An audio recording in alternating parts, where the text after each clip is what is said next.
Kita ni tinggal satu hadis lagi, ringkas sangat. InsyaAllah kalau ada banyak masa kita bincang-bincang tajuk-tajuk yang lepas dah boleh bincang. Tapi tengok dulu sejauh mana. Hadis yang terakhirnya ialah hadis 3998 yang Arab dia tu terjatuh nombor. Arab terjatuh nombor dia macam yang sebelum ini ada 3997, ini 3998. Muka surat 120. Mengambil kira nota sebelum ini. Mengambil kira nota sebelum ini.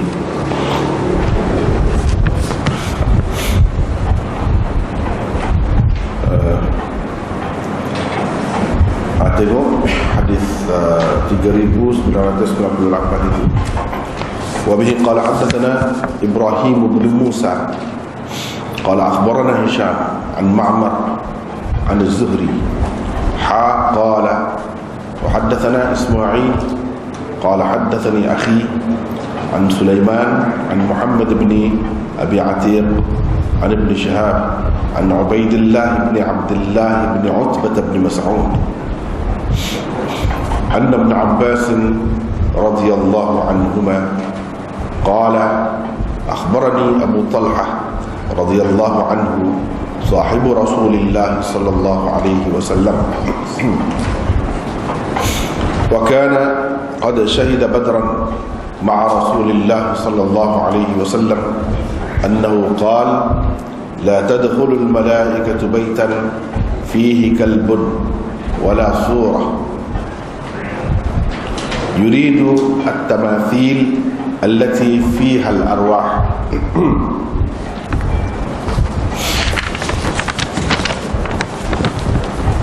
Imam Bukhari dengan syaratnya meriwayatkan daripada Ubaidillah bin Abdullah bin Utbah bin Mas'ud, katanya Ibnu Abbas berkata, Abu Talhah, seorang sahabat Rasulullah sallallahu alaihi wasallam yang telah ikut serta bersama baginda dalam perang Badar, menceritakan bahawa Rasulullah sallallahu alaihi wasallam bersabda, malaikat tidak memasuki rumah yang ada di dalamnya anjing dan gambar. Maksud beliau ialah patung-patung yang bernyawa, yakni makhluk yang bernyawa. Itulah satu saja hadis yang tinggal dalam nota ini, dan berkenaan dengan bab yang sama, iaitu masih lagi di bawah bab tanpa tajuk ya. Kalau kita ingatkan, dia masih lagi berada di bawah bab tanpa tajuk. Bab tanpa tajuk itu bermula pada muka surat 113. Cuba tengok di situ 113. Babun. Inilah yang dipanggil bab tanpa tajuk. Seperti biasa yang kita telah pun pelajari, iaitu bab tanpa tajuk pada umumnya kalau Hafiz Ibn Hajar sampai 40 tempat dia pakai bab tanpa tajuk ini dengan arti fasal, sebagai fasal bagi bab sebelumnya. Artinya masih lagi ada kaitan dengan bab sebelumnya, walaupun mungkin tidak 100% sesuai dengan bab itu, tapi masih lagi ada kaitan dengan bab sebelum ini. Bab sebelum ini yaitu berkenaan dengan babu syuhudil malaikah badran. Ini pada buku surat 111. Dan sebelum itu lagi babu fadli man syahida badran, bab kelebihan orang yang ikut serta dalam perang Badar. Itu bab sebelum ini. Sebenarnya kalau kita mengambil kedua bab ni, yang mana yang lebih sesuai dengan hadis yang kita baca tadi? Yang lebih sesuainya ialah bab dalam nota sebelum ni. Bukan bab syuhudil malaika badran, tapi bab fadli man syahida badran, bab kelebihan orang yang ikut serta dalam perang Badar. Dia lebih sesuai dengan itu. Seolah-olahnya tajuk itu tajuk lebih besar. Syuhudil malaika badran ini pun berada di bawah bab yang besar itu. Dan seterusnya bab tanpa tajuk itu pun berada di bawah bab yang besar itu. Artinya orang yang ikut serta dalam perang Badar itu memang ada kelebihannya di sisi agama Islam. Sama ada mereka itu dari kalangan manusia, termasuklah hadis yang kita baca tadi, Abu Talha itu disebut salah seorang ahli Badar, ikut serta dalam perang Badar bersama Rasulullah sallallahu alaihi wasallam. Artinya ada kelebihanlah pada dia. Dan syuhudil malaika badran menunjukkan man di dalam bab sebelum ni, orang tu bukan manusia sahaja, tetapi malaikat juga ada terlibat. Malaikat yang terlibat dalam perang Badar itu juga ada kelebihan dan keutamaannya. Bahkan Nabi SAW bila dia tanya Jibril mengatakan itu juga di kalangan malaikat yang utama. Seperti mana di kalangan manusia yang ikut serta dalam perang Badar itu adalah manusia yang utama. Begitu juga dengan malaikat. Jadi hadis yang kita baca tadi adalah hadis yang terakhir di bawah bab tanpa tajuk ini. Masih lagi membicarakan tentang kelebihan orang yang ikut serta dalam perang Badar. Sebenarnya dia tidak nak bercerita tentang perang Badar tu sendiri. Apa yang berlaku dalam perang Badar tu tak ada di situ. Kalau betul-betul cerita perang Badar itu sepatutnya masuk bab yang ada tajuk lah. Ini bab tanpa tajuk ni. Orang tu terlibat dalam perang Badar. Bukan nak cerita di dalam hadis ni, bukan berkenaan dengan perang Badar tu sendiri. Sebab itu dia masukkan di bawah bab tanpa tajuk sebagai fasal. Cuma dari segi orang ni, salah seorang yang disebutkan dalam hadis ni pernah ikut serta dalam perang Badar. Jadi dia ada kelebihan itu saja. Dari segi munasabahnya, kesesuaiannya dari sudut itu saja. Tidak kata apa peranan dia, apa yang dia buat dalam perang Badar. Tidak nak sebut pasal perang itu sendiri, tidak. Cuma nak sebut tentang ini salah seorang. Jadi Imam Bukhari sekadar itu saja pun dia sudah cukup. Sudah cukup untuk kita mengetahui kelebihan seseorang itu, bahawa dia di ahli Badar. Sekadar itu cukup. Jadi untuk kita membilang sahabat-sahabat ni sebagai ahli Badar, ada macam ni dalam hadis sudah cukup. Tak mesti ada cerita tentang dia tu pecah kepala ke, ataupun luka ke, dapat luka ke dalam perang. Tak mesti, tak perlu sampai begitu. Sekadar ini pun sudah mencukupi. Kalau dia tak ada luka, tak ada apa pun, tak ada bekak sana sini, tak ada patah, mana-mana tulang dia pun dalam perang Badar tu, tak kisah. Yang pentingnya terlibat dia tu. Penyertaannya dalam perang Badar itu memberikan keutamaan dan kelebihan kepadanya. Itu saja yang dimaksudkan oleh Imam Bukhari. Kemudian kita tengok kepada hadis ini, seperti mana yang sedia kita maklumi, Imam Bukhari mazhab dia dalam penyampaian hadis, dalam dipanggil adab hadis. Adab hadis, penyampaian hadis. Dan satu lagi dalam penerimaan hadis, orang panggil tahammul hadis. Tahammul dan adab, ada dua istilah yang perlu kita kena tahu. Tahammul maknanya penerimaan dia akan sesuatu hadis itu. Adab penyampaian dia akan hadis itu. Bila dia menyampaikan hadis, ada beberapa lafaz yang selalu digunakan. Macam di sini, haddatsana Ibrahim bin Musa. Kalau kita tengok dalam terjemahan itu, Ibrahim bin Musa meriwayatkan kepada kami. Lepas tu dia kata, Ibrahim bin Musa kata, akhbarana Hisham. Akhbarana Hisham. Hisham meriwayatkan kepada kami, juga meriwayatkan, sama saja. Setengah-setengah orang dalam menterjemah ni, dia cuba membezakan antara haddathana dengan akhbarana itu. Misalnya, kalau haddathana diterjemahkan menceritakan kepada saya, akhbarana memberitahu saya. Sebenarnya itu tak perlu, tak perlu. Jadi apa bezanya? Orang kata apa bezanya? Mungkinlah bila tanya apa beza dia boleh cerita. Tapi yang sebenarnya ni adalah cara penyampaian riwayat.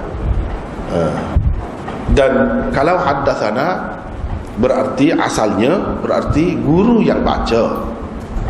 Guru yang baca hadis tu, murid terima, murid dengar. Jadi bila kemudiannya murid nak menyampaikan hadis ini kepada murid dia pula, dia kata haddathana lah, sebab hadis ini guru dia baca di hadapan dia, bukan dia baca. Itu maksud haddathana. Maknanya di sini kan haddathana Ibrahim. Sebelum haddathana tu tak ada apa kan. Jadi siapa yang kata haddathana tu? Menceritakan kepada kami tu, meriwayatkan kepada kami, siapa? Imam Bukhari. Imam Bukhari. Di bawah daripada dia lagi murid dia. Dan begitulah seterusnya dalam silsilah sanad itu, seperti yang kita telah perjelaskan dalam nota yang mula-mula untuk Sahih Bukhari ni. Kitabul Wahyi mula-mula situ ada sanad yang lengkap sampai kepada Imam Bukhari. Jadi tak perlu diulang lah. Dalam Bukhari ni bila mula-mula tu haddatsana, maksudnya Imam Bukhari kata. Bila Imam Bukhari kata begitu, kita kena faham terus bahawa dalam menerima hadis ini, Imam Bukhari terima hadis ini dengan guru dia baca. Guru dia sebut. Guru dia kata akhbarana Hisham an Ma'mar an Az-Zuhri. Setakat tu dulu, ada Zuhri. Setakat tu dulu. Jadi guru dia kata akhbarana. Guru kepada Imam Bukhari kata akhbarana. Apa beza akhbarana dengan haddatsana? Akhbarana ini pada asalnya murid baca di hadapan guru dan guru mengesahkannya. Bila murid tu terima daripada guru dia macam tu caranya, dan dia nak sampaikan hadis itu, dia kata akhbarana, bukan haddatsana. Itu bezanya. Haddatsana Imam Bukhari kata, artinya Imam Bukhari terima hadis ini dengan guru dia baca. Guru dia pula terima hadis ini dengan dia sendiri baca di hadapan guru, bukan guru baca. Sebab itu dia kata akhbarana. Sebab itu dia kata akhbarana. Ini cara ta'ammul orang panggil. Ta'ammul hadis. Cara penerimaan hadis. Jadi diterima dengan cara macam mana? Macam tadilah yang kita sebut tadi. Cuma apa yang perlu kita faham untuk Sahih Bukhari dan Jami' Tirmizi ialah ini penggunaan ini boleh bertukar-tukar. Dia tak kisah sangat. Itu kena faham. Sebab setengah-setengah tu ambil berat sangat. Dia betul-betul pakai macam tadi lah. Setengah-setengahnya macam Imam Bukhari ni, kitab dia ni ataupun Imam Tirmizi, dia tidak pentingkan sangat itu. Mungkin kalau guru dia yang tak baca, dia yang baca pun boleh jadi dia kata haddatsana. Kalau guru baca pun boleh jadi dia kata akhbarana. Makna sebalik daripada itu boleh berlaku. Dan sebab dia tak kisah sangat. Ini cuma nak cerita penerimaan daripada guru. Siapa yang baca, siapa dengar, tak kisah sangat itu. Bagi mereka sama. Ini satu kumpulan ulama hadis, dia menganggap sama saja. Jadi cara guru baca ke murid baca ke, yang pentingnya kedua-dua itu dikenali sebagai perawi yang thiqah, yang dhabit, yang adil, dengan sifat-sifat ta'dil yang tersebut di dalam kitab-kitab hadis itu yang penting. Dari segi nak jaga sangat itu tak perlu bagi mereka lah. Tapi bagi Imam Muslim dan lain-lain lagi, dia kata tidak penting, kena jaga tu. Kalau kamu dengar daripada guru kamu baca, mesti kamu kena kata haddatsana, jangan kata akhbarana. Kalau kamu sendiri yang baca di hadapan guru, mesti kamu kena kata akhbarana, jangan tukar dengan haddatsana. Itu melanggar disiplinnya bagi mereka lah. Jadi dalam masalah ni ada dua pendapat, dua mazhab. Di kalangan ulama hadis pun dia ada khilaf dalam masalah ni. Itu satu perkara yang perlu kita faham dulu. Saya sudah sebut dah sebelum ni, yang sudah dengar banyak kali itu ialah lebih mengingatkan lagi lah, harapannya begitulah, jangan jemu. Tapi yang baru dengar tu mungkin ialah kalau kita tak cerita, dia jadi tanda tanya, kenapa haddatsana, kenapa akhbarana, dalam terjemahannya sama. Hakikatnya meriwayatkan hadis itu saja. Hakikatnya cara tu itu mengikut istilah ulama hadis lah. Hakikatnya meriwayatkan hadis. Akhbarana Hisham an Ma'mar hadis Zuhri. Bila sampai di situ, riwayat bertukar menjadi riwayat an ana. Itu orang panggil riwayat an ana. Bila riwayat dengan an, bukan akhbarana, bukan haddatsana, tapi an, itu dipanggil riwayat secara atau dalam bentuk an ana. Satu lagi kadang-kadang begini, an ana, bukan an ana, bukan ain tapi hamzah, an ana. Jangan bertukar. Itu satu lagi istilah. An ana macam ni, an Hisham, an Ma'mar, an Az-Zuhri, an. Tapi kalau annahu qala, anna Rasulullah sallallahu alaihi wasallam qala, anna ada di celah-celah. Itu orang panggil riwayat an ana.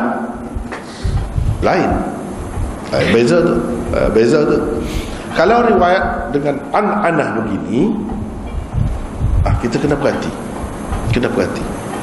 Apa yang kita kena perhati? Kena tengok perawi ini mudallis ke tidak. Perawi ini mudallis ke tidak. Kalau dia mudallis, kena pastikan bahawa dia betul-betul ambil hadis itu daripada orang yang di atasnya. Macam di sini, an Ma'mar an Az-Zuhri. Betul-betul kena pastikan Ma'mar itu menerima hadis ini secara langsung daripada Zuhri. Kena pastikan. Selagi tidak dapat dipastikan, tak boleh kita nak hukum tentang kedudukan hadis itu. Ini mengikut kaedah. Setelah kita pastikan, baru kita dapat hukum hadis ini sahih ke atau dhaif ke atau macam mana. Itu tempat yang diperhatikan, tempat yang menjadi perhatian ulama-ulama hadis. Sebab bila kita kata an, dia ada kemungkinan dia riwayatkan secara langsung daripada perawi di atasnya atau tidak secara langsung. Ada kemungkinan. Kalau kata macam tadi haddatsana, itu memang secara langsung. Memang secara langsung. Akhbarana secara langsung juga. Memang dia ambil daripada guru dia. Tapi kalau kata an, tak mesti. Boleh jadi dia meriwayatkan daripada orang yang di atas tu, macam di sini Ma'mar, satu lagi Zuhri, secara langsung atau tidak secara langsung, ada kemungkinan. Di situ kita kena pastikan. Kalau perawi itu mudallis, lagi bermasalah. Mudallis dia selalu menyembunyikan guru dia yang sebenar.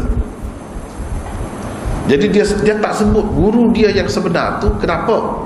Kerana guru dia tu lemah, tak kuat. Dia hanya menyebutkan yang kuat. Itu mengelirukan. Misalnya di sini, kalau di sini contohnya Ma'mar daripada Zuhri, ada kemungkinan Ma'mar terima secara langsung daripada Zuhri hadis ini atau tidak. Ada kemungkinan, dua kemungkinan. Kalau Ma'mar itu mudallis, maka kita kena tengok ada orang lain ke selain daripada Zuhri ni, terus ke atau ada orang lain melalui orang itu sampai kepada Zuhri. Kena pastikan kalau dia mudallis. Kalau dia tidak mudallis, okey, tak apa. Dan memang diketahui, dimaklumi semua bahawa Ma'mar ini memang murid kepada Az-Zuhri. Dia sempat dengan Az-Zuhri dan belajar dengan Az-Zuhri, maklum. Kalau kita tak maklum, kena pasti. Tak boleh tengok begitu saja, tak boleh. Itu masalah dalam menilai hadis. Nak menentukan hadis tu kena tengok situ. Sebab ada kemungkinan setengah-setengah perawi itu dia selalu buang perawi di atas dia yang dia mengambil daripadanya secara langsung, dia buang yang itu. Ini menyebabkan hadis itu jadi dhaif. Kita kena pastikan. Sebab kalau dia riwayat macam ni, orang tu tak bertemu pun, katakanlah Ma'mar ini dia tak bertemu pun dengan Zuhri, dia boleh riwayat macam ni. Kita tak boleh kata dia berdusta. Dia boleh. Sebab bila riwayat secara anak, ada kemungkinan seorang perawi digugurkan, dicela. Ada kemungkinan. Dan kalau dia gugurkan pun tak salah, sebab dia guna anda. Kalau dia kata haddatsana, tiba-tiba dia gugurkan, itu tak boleh. Itu tak betul. Ni kalau dia gugurkan pun tak salah. Cumanya kadang-kadang ada pihak yang mengambil kesempatan. Bila boleh gugur, dia gugur. Yang dia gugurkan itu dengan sebab lemah, sebab itu dia gugurkan. Bukan nak rekah ke nak apa dah, dengan sebab lemah. Itu menjejaskan hadis kalau macam tu. Sampai di situ ya. Kita pergi kalau dalam teks yang bahasa Arab, di atas tu ada kecil tu.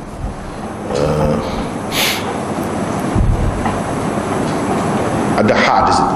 Kalau dalam terjemahan Melayu tu saya buat daripada Zuhri nuktah, titik di situ. Lepas tu kita buat Ismail juga beriwayatkan kepada kami. Ismail juga beriwayatkan kepada kami. Ini siapa kata? Imam Bukhari. Itu maknanya tahwil sanad. Saya tak pasti dalam nota yang keberapa kita telah bincang dengan panjang lebar tentang itu apa maksud dia. Banyak maksud dia. Kalau kita berjumpa macam ni, kena ingat, boleh jadi dia maksud begini, boleh jadi dia maksud begini, boleh jadi macam-macam. Cara bacanya macam mana pula kita telah bincangkan dalam nota Tirmizi rasanya. Tirmizi dalam tu. Cuba tengoklah di awal dia ada. Kena tengok di situ. Jadi cara kita baca, macam saya baca qala wa haddatsana, kena baca begitu. Biasanya dia ada selepas ada waw, itu sepatutnya. Ini kan selepas tu ada waw, kita kena baca qala walaupun tak ada. Qala wa haddatsana, apa sebut wa haddatsana, itu kaedah baca. Qala wa haddatsana, sepatutnya dia kena ada waw, biasanya begitu. Kalau tak ada pun kena sebut macam tu. Itu kaedahnya, kaedah baca. Kalau tidak, kalau kita baca misalnya begini, sampai situ haddatsana Ismail, tak boleh. Orang tahu ni tak belajar. tu ya. Ini cara tak belajar. Kalau orang belajar tidak macam tu. Dia akan sebut qala wa haddatsana. Maksudnya Imam Bukhari putar, pusing. Sanad tadi dia berhenti setakat itu, setakat Zuhri, kemudian dia ambil saluran sanad yang lain pula. Jadi Ismail itu guru Imam Bukhari juga, bukan Ismail itu guru kepada Zuhri, tidak. Kena perhati tu. Ni kan selepas Zuhri ada lepas tu haddatsana. Apakah Ismail ini guru kepada Zuhri? Tidak. Ismail ini guru kepada Imam Bukhari juga. Sebab itu dia buat Maknanya Imam Bukhari nak cerita selain daripada saya terima hadis ini daripada Ibrahim bin Musa, saya juga menerima hadis ini daripada Ismail. Ini saluran lain. Ini orang panggil ataupun orang panggil tariq lain. Dalam istilahnya dia panggil tariq lain, saluran lain. Di atas sama, sampai di tempat tu bertemu kedua-dua sanad itu. Di bawah dia tidak sama. Yang pertama, Ibrahim bin Musa ambil daripada Hisham, Hisham ambil daripada Ma'mar, Ma'mar ambil daripada Zuhri. Setakat itu. Bila sampai Zuhri, atas tu sama, bawah saja.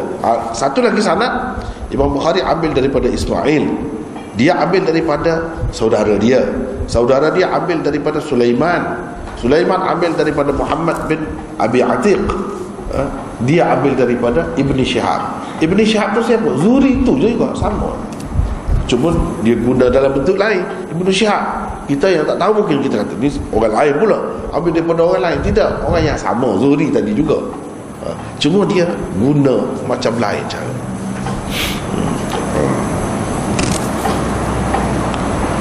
Sampai daripada Ibnu Syihab, di atas itu sama sanad.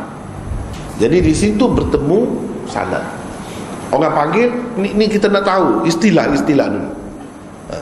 Bila bertemu tempat Zuhri, jadi Zuhri itu orang panggil madar, madar kepada sanad, iaitu paksi sanad ini, paksi sampai pada dia bertemu di situ. Dua saluran ini bertemu di situ. Bila sampai ke dia, dialah puncanya. Untuk kedua-dua saluran itu dia punca. Ini baru dua, ada kalanya 10 boleh berlaku. 10 saluran di bawah sampai pada orang yang sama di atas. Jadi yang di atas itu, yang seorang itu semua bertemu di situ, dipanggil madar. Itu dalam istilahnya.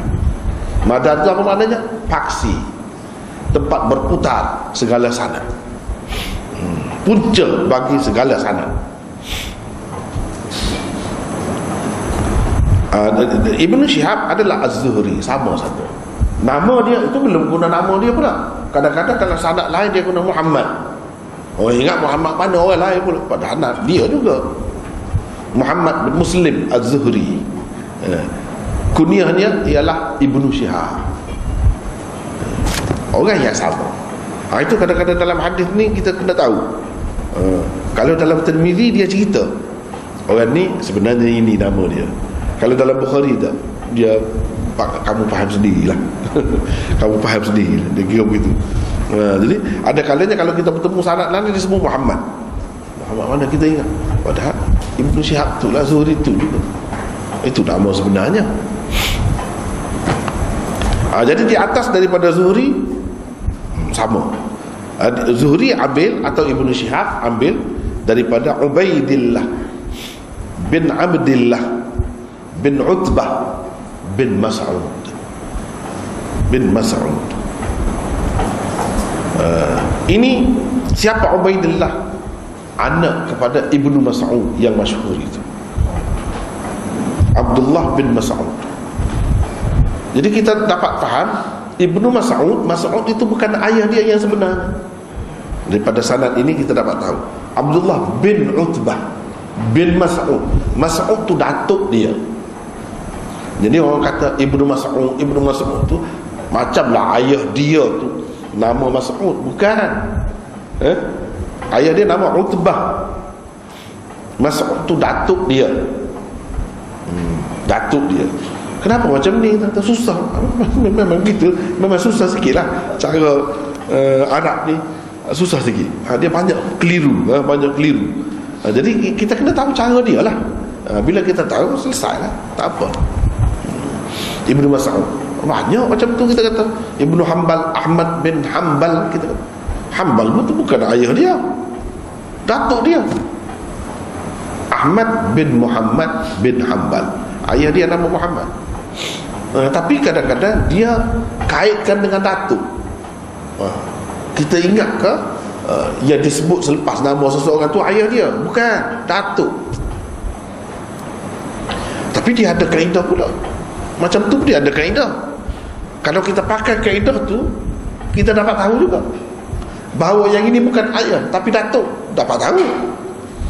Sebab itu bahasa Arab ni dalam dia susah-susah pun dia mudah, sebab dia ada kaedah. Tapi nak tahu kaedah terlalu banyak. Itulah yang susah kepada setengah-setengah orang nak mengingat tu banyak sangat. Tetapi dia semua ada kaedah, tak ada terlepas daripada kaedah, mesti ada dalam ikatan kaedah. Itu yang istimewanya. Macam bahasa lain ni kadang-kadang kita tak tahu ini orang panggil apa, tak boleh nak sebut. Ini masuk dalam kaedah mana, tak tahu. Itu kalau bahasa lain. Bahasa Arab tidak begitu. Dia begini, kalau nak tahu yang selepas dia tu ayah ke atau datuk, tengok Ibnu yang dia tulis Ibnu tu ada alif ke tidak. Situ je. Kalau ada alif, maknanya yang disebut selepas itu tidak ayah, datuk. Boleh jadi datuk. Tapi kalau tak ada alif, memang ayah. Kalau ditulis alif juga tapi ayah selepas itu, salah. Kamu salah imla. Salah, tidak mengikut kaedah tulis. Itu susah. Kalau datuk kamu tak tulis alif, kamu salah. Kamu yang salah. Salah dari segi imla, kaedah imla, kaedah tulis. Kalau ayah tak ada alif lah. Kalau datuk kena ada alif. Jangan mengelirukan orang, sebab orang jadi keliru. Kalau untuk ayah ada alif pula, keliru. Tapi kadang-kadang dalam kitab-kitab ni, kita yang biasa dengan kitab-kitab ni, dia ada kesalahan-kesalahan itu. Kesalahan cetak, kesalahan penulis. Dia tu tak berapa mahir. Dia ingat saja-saja ada alif tu. Dia tambah je alif. Padahal sepatutnya dia tak tambah alif di situ. Bin saja, bonung saja, dia tambah alif. Sebab dia tak berapa faham. Jadi masalah penyalin ini pun satu hal juga. Kalau zaman dahulu dia bukan ada mesin cetak. Jadi atas orang ni salin, ambil kitab tu salin. Dia salin tu, dia tu kepandaian dia tu setakat mana. Kalau dia betul-betul pandai, tak apalah. Kalau dia tak pandai, boleh jadi dia akan tukar tambah pula. Dia berasa ini dia pun buat. Itulah yang menyebabkan ada berlaku kesilapan-kesilapan dalam kitab-kitab ni. Jadi untuk kita pastikan benda ni macam mana, kita kena baca tentang sejarah, sejarah perawi-perawi. Di situ kita akan bertemu. Dia akan cerita nama sebenar dia, ayah dia sebenarnya, datuk. Ini bukan datuk yang pertama, datuk yang kedua. Ini bukan datuk yang kedua, datuk yang keempat. Susah. Macam Ibnu Rushd, itu bukan datuk dia. Datuk dia kan ayah datuk, itu datuk yang pertama. Ayah kepada datuk tu datuk kedua. Datuk kepada datuk tu datuk ketiga, keempat boleh jadi. Ibnu Rushd itu datuk yang keberapa tu, bukan datuk yang pertama. Jadi itu kita kena faham cara dia. Nak tahu macam mana, nak pastikan, kena tengok sejarah. Tengok buku Ansab, dia panggil Ansab. Itu buku khusus berkenaan dengan keturunan, atau bin seseorang itu dengan tepat. Namanya Ansab. Kitab Ansab ni banyak. Al-Ansab, misalnya Al-Ansab karangan As-Sam'ani, itu ada 5 jilid. Pasal nama dia jaga benda-benda ni, dia jaga sangat. Baiklah, Ubaidillah bin Abdullah bin Utbah bin Mas'ud. Ubaidillah tu anak kepada Ibnu Mas'ud. Memang alim Ubaidillah, tetapi ia tidak sempat belajar banyak dengan ayah dia. Di kalangan ulama-ulama hadis ada khilaf, ada berbeza pendapat tentang dia. Adakah dia sempat dengan sinnut tahammul dengan ayah dia tu atau tidak? Ada khilaf. Sinnut ta'ammul ni begini, dia sempatkan dengan umur orang yang layak, dikatakan berkelayakan untuk menerima sesuatu hadis. Sempat ke tidak? Ada khilaf pula di kalangan ulama, berapa umur sinnut ta'ammul itu yang dikatakan layak untuk terima hadis itu. Ada yang kata 10 tahun, ada yang kata 8 tahun, ada yang kata 7 tahun, ada yang kata pastikan dia sudah mumayyiz, sudah sampai kepada sin tamyiz dipanggil, dapat membezakan baik buruk, kotor atau bersih, dia dapat bezakan. Itu paling rendah. Paling rendah. Kalau bawah lagi pada tu, dia tak faham apa orang cerita, itu bukan sinnut ta'ammul. Kalau dia Kalau dia kita dapati dia ambil daripada seseorang tu, dia hanya pada ketika tu umur 4 tahun atau 3 tahun, kira-kira tak faham apa, tak boleh terima. Tak boleh terima hadis itu. Sama ada anak dia ke, bukan anak dia ke, tak kira. Sama juga yang berlaku kepada Ubaidillah ini. Setengah-setengah ulama kata dia sempat juga dengan ayah dia, tetapi yang boleh kita percayai hadis yang betul-betul daripada ayah dia hanya 1-2 sahaja. Secara umumnya dia tidak terima secara langsung daripada ayah dia. Contohnya di sini, dia ambil hadis ini daripada Ibnu Abbas, bukan daripada ayah dia sendiri. Sebab apa? Sebab begini, manusia ni macam-macam. Ada yang ayah dia mati itu dia masih kecil. Ketika meninggal dunia tu dia masih kecil. Orang dulu lagilah dia tua dah, dia kahwin dia dapat anak, jadi anak tu kecil sangat lagi, dia tua dah. Jadi dia mati, ketika tu anak dia tu usahakan balik, mumayyiz pun belum lagi. Jadi anak dia diketahui sebagai tidak sempat menerima ilmu dengan dia, walaupun sempat dengan dia. Dia tu lahir semasa ayah dia ada lagi, tetapi dia tidak sempat. Bukan dia berada pada umur sinnut tahammul, umur yang layak untuk menerima hadis. Sebab hadis ni dia kena faham juga. Jangan tak faham langsung terima tu, nanti orang kata lain, dia faham macam lain. Itu sebab tu dia kena ambil kira juga dari segi umur tu. So kurang-kurangnya layak menerima ni berapa. Jadi kebanyakan ulama mengatakan itulah paling rendahnya bila dia menjangkau umur mumayyiz. Bawah daripada itu tak boleh. Semata-mata sempat dengan ayah dia, dia sempat tengok ayah dia, tak memadai. Dengan sebab itu ramai ulama-ulama mengatakan Sayyidina Hasan sendiri, cucu dia tak sempat dengan Nabi SAW. Kalau secara langsung riwayat itu dipertikaikan oleh ulama hadis. Kalau kita berjumpa lah riwayat secara langsung, itu mesti dipertikaikan kata mereka. Sebab ketika Nabi SAW wafat, dia bukan berada pada umur tahammul. Kata mereka lah, kata mereka begitu. Jadi kita kena cari sebenarnya siapa yang dia gugurkan, yang dia tak sebut di celah tu. Sama ada ayah dia ke, Sayyidina Ali ke, ataupun orang lain. Kena pastikan di situ. Semata-mata bila kita tengok dia tu, tak boleh percaya. Apalagi kalau Husain, yang kecil-kecil tu. Tapi kalau macam Ibnu Abbas, memang dia ni hadis ni daripada Ibnu Abbas, memang ketika Nabi SAW wafat tu umur dia dekat balik. Disebutkan apa ni, dekat hampir balik, belum balik lagi, tapi sudah sinnut tahammul itu sudah ada. Dan dia memang budak cerdik. Kira-kiranya pada ketika itu kita katalah 14 tahun, sekitar tu ketika Rasulullah SAW wafat. Kemudian banyak hadis dia terima daripada sahabat-sahabat sendiri, sahabat-sahabat besar, terutamanya Sayyidina Umar. Walaupun dia tak sebut, tapi orang tahu ini cerita ni diambil daripada orang lain. Dan ini termasuk dalam mursal sahabi. Mursal sahabi diterima oleh ulama-ulama hadis. Semua ulama hadis ahli sunnah terima. Jadi dia tak sebut pun tak kisah. Sebab itu tak kisah pun orang tak kira. Kalau kata Ibnu Abbas terima terus. Padahalnya kalau mengikut ulama-ulama hadis, dia ada beberapa saja yang dia terima secara langsung daripada Nabi SAW. Kalau mengikut Ibnul Qayyim tak sampai 20.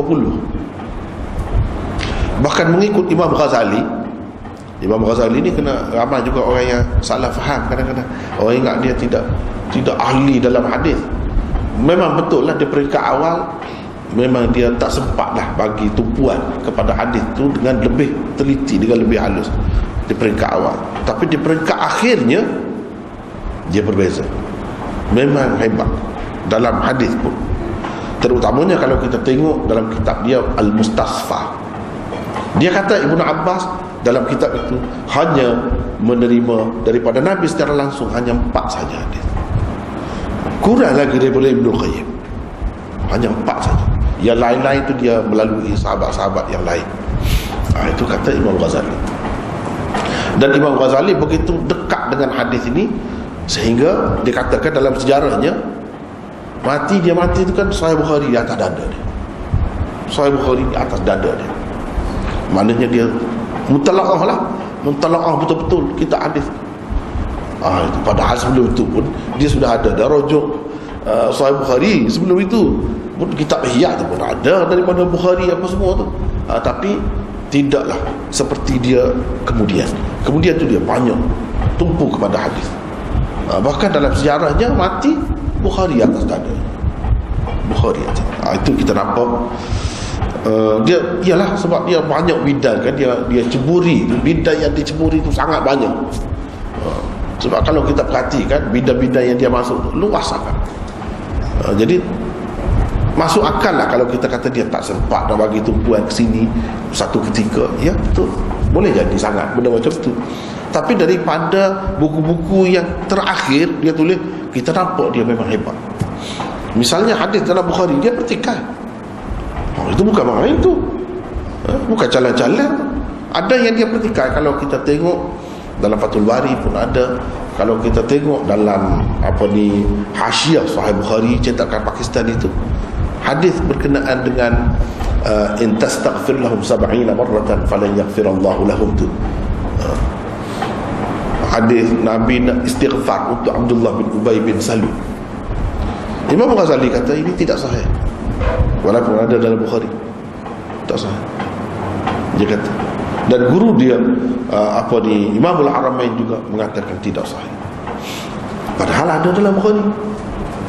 Situ kita nampak tu memang dia kemudiannya dia hebat. Sebab orang cerdik ni sebenarnya dia bagi masa sekejap, tak perlu lama. Sebab memang dia otak geliga, sekejap dia boleh dapat lebih daripada orang lain lagi. Contohnya situ, kadang-kadang orang kata dia siapa nak tegur Bukhari, nak kata dhaif dalam Bukhari. Orang ingat dia tu macam dulu. Bukan. Dulu lain, kemudiannya dia memang tumpu untuk hadis ini. Jadi patutlah bagi saya boleh terima. Sebab apa? Kalau Imam Bukhari kata Imam Ghazali kata ini hadis ni tidak sahih dalam Bukhari, boleh terima. Sebab dia ada banyak peringkat kehidupan dia. Di peringkat akhir memang ditumpu semua. Itulah kesimpulannya.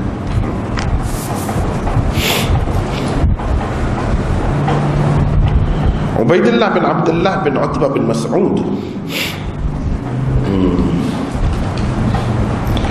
Ya tadi saya sebutkan kalau bukan ayah dia kena ada alif. Macam di sini sebab sebut betul tu Ubaidillah bin, mana ada alif. Abdullah, selepas Abdullah bin, tak ada alif. Lepas tu Utbah bin, tak ada alif. Memang ayah sebenar kepada masing-masing tu. Yang di atas tu adalah ayah sebenar kepada masing-masing. Patutlah tak ada alif. Tapi kalau dalam keadaan biasa, qala Ibnu Mas'ud, dia mesti ada alif. Qala Ibnu Mas'ud, kata Ibnu Mas'ud. Ketika berkata macam ni, dia mesti ada alif. Kalau tak ada alif itu silap. Silap. Sebab itu kita tengok, kenapa ada alif pula sini? Dia nak isyarat kepada Mas'ud itu bukan ayahnya yang sebenar. Ayahnya yang sebenar ialah Utbah, seperti di sini.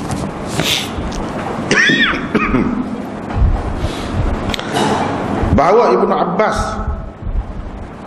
meriwayatkan daripada,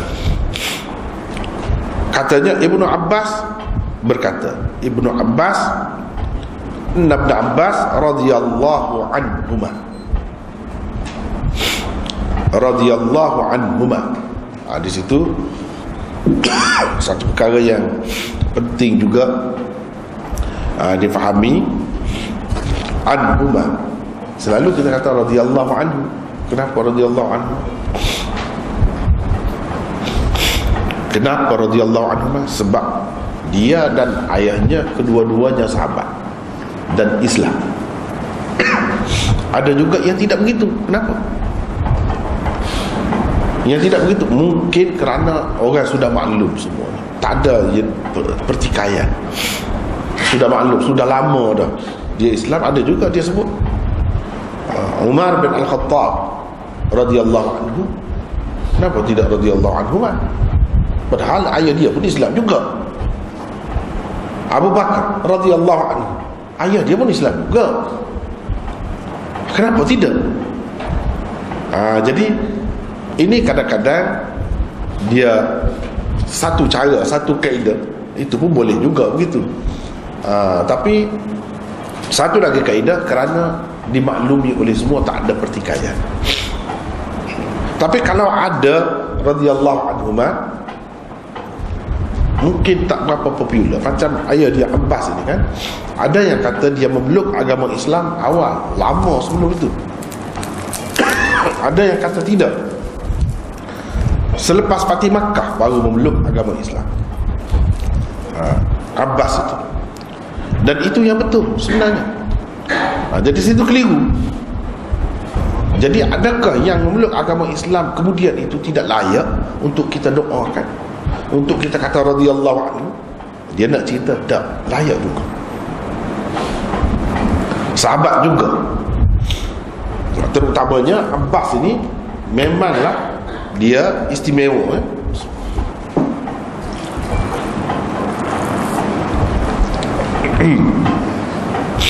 Dari segi apa? Dari segi walaupun memeluk agama Islam pada pembukaan Mekah, kira-kiranya tak boleh berhijrah dah. Nabi kata la hijrata ba'dal fath, tak boleh dah. Tetapi dia, bapa saudara ni, Nabi SAW benarkan duduk di Madinah, tinggal di Madinah, bukan di Mekah. Meninggal dunia pun dikebumikan di Madinah. Ini termasuk yang dikecualikan ini. Istimewa ni. Istimewa.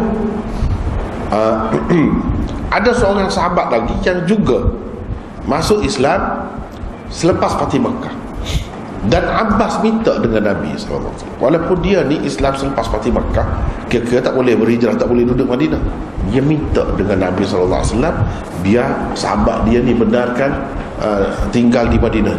Nabi benarkan. Nabi sangat jaga hati bapa saudara.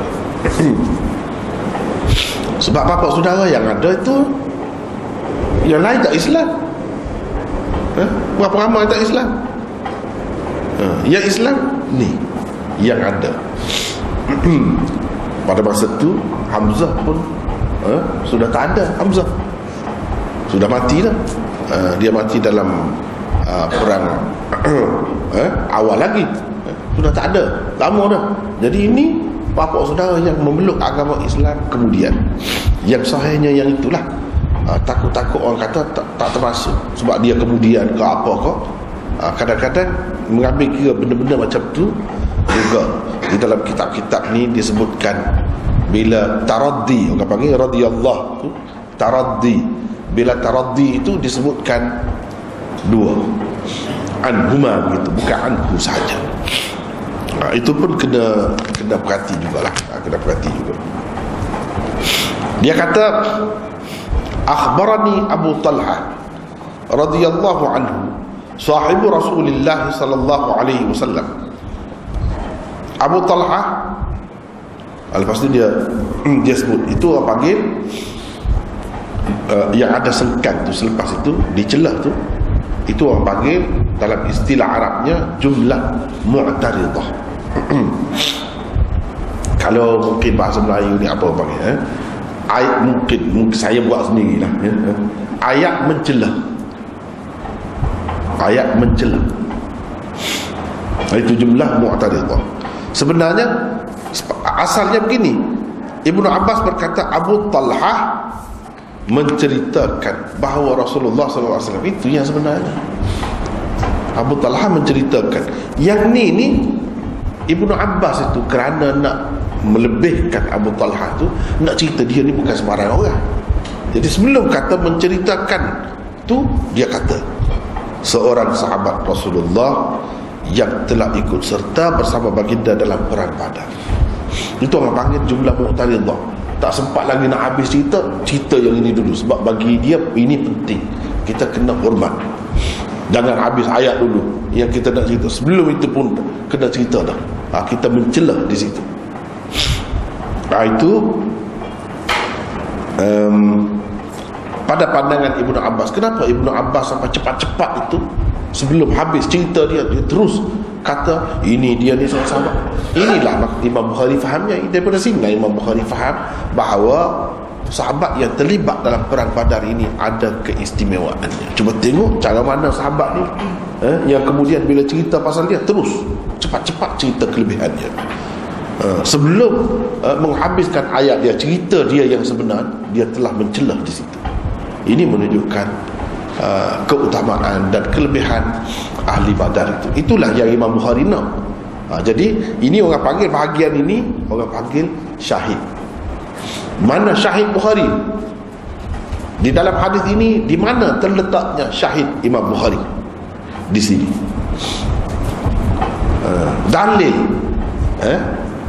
bagi Imam Bukhari nak mengaitkan hadis ini dengan tajuk bab dia, tajuk yang dibuatnya, iaitu kelebihan ahli Badar dulu di mana? Sini. Itu dipanggil syahid. Kita kena tahulah istilah-istilah tu kan. Kalau baca kitab-kitab syarah hadis, dia akan kata begitulah. Di mana syahid Imam Bukhari dalam hadis ni? Kita kata apa pula syahid ya? Syahid mana saksi ke? Bukan. Syahid ni tempat yang dijadikannya sebagai dalil, hujat dia. Itu syahid. Di sini.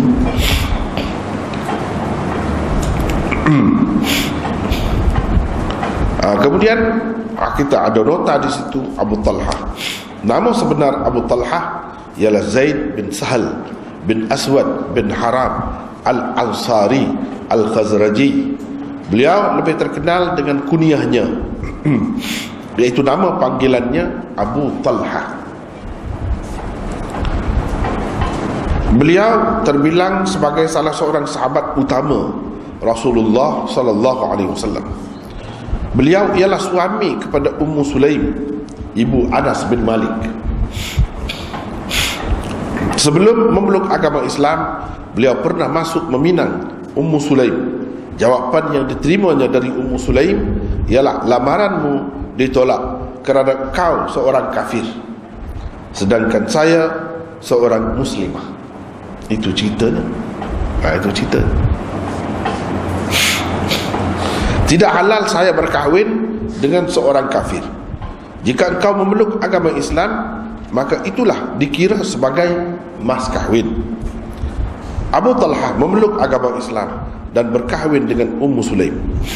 Mas kahwin untuk perkahwinannya tidak lain, hanyalah memeluk agama Islam.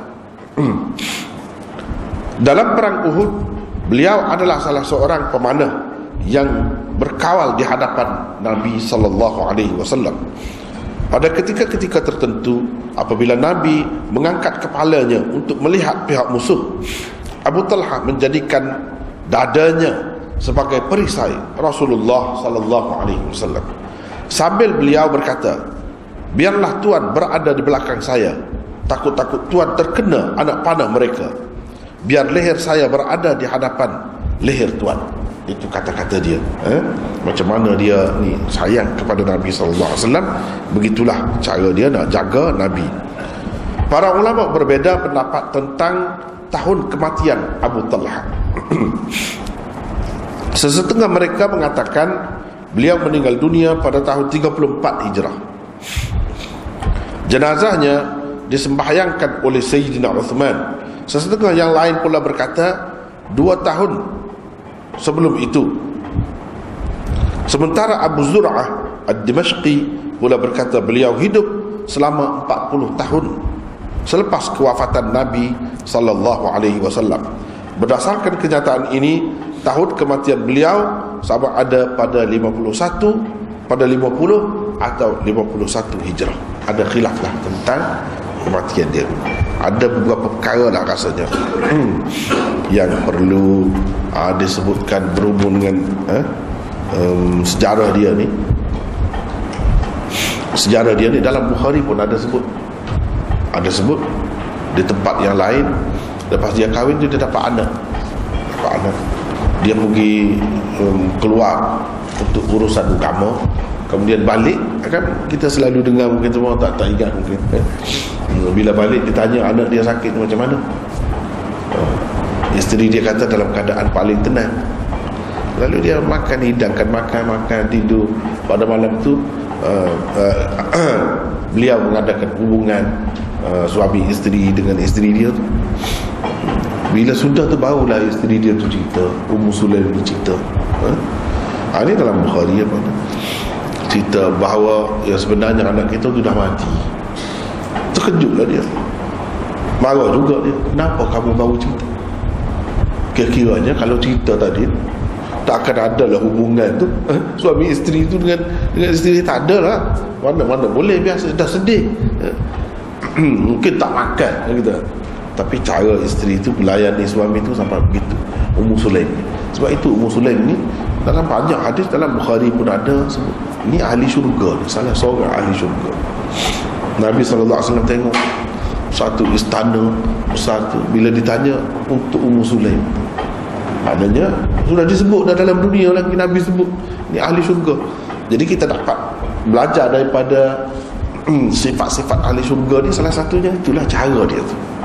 Macam mana dia melayan suami dia, dia boleh sabar, dia boleh